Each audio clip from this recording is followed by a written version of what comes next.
Unlocking percentages. Practical applications in daily life. Hello, language learners. Today, we're going to dive into a really useful topic: percentages. Not only will we learn about the language used to describe percentages, but we'll also explore how they are applied in real-world situations. So, whether you're calculating a tip at a restaurant or figuring out a discount at a store, understanding percentages can come in very handy. Before we start, let's remind ourselves what a percentage is. It's a way of expressing a number as a fraction of 100. For example, if you score 90 out of 100 on a test, you've scored 90%, or 90%.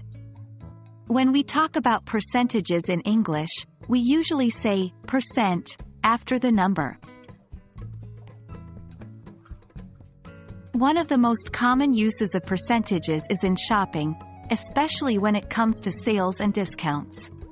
When a store offers a 20% off sale, it means you will pay 20% less than the original price. To calculate the new price, you can subtract 20% of the original price from the original price itself. For example, if a dress costs $50 and it's 20% off, you would calculate 20% of $50, which is $10, and subtract that from $50. The result? The dress is now $40. Ever wondered how much to tip when you're eating out at a restaurant? This is where percentages can help. In many countries, a tip of 15% to 20% of the total bill is considered customary. So, if your meal cost is $30 and you want to leave a 20% tip, you would calculate 20% of $30, which is $6. So, your total payment would be $36. Percentages also play a key role in understanding financial matters, such as interest rates and tax rates. For example, if you have a savings account with an annual interest rate of 2%, this means that each year the bank will add 2% of your balance to your account.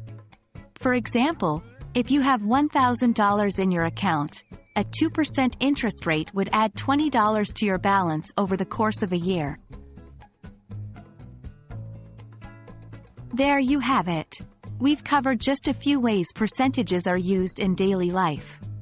Hopefully, you've not only improved your English language skills related to numbers and percentages but also learned how to apply percentages in real-life situations. Remember, the more you practice, the easier it gets.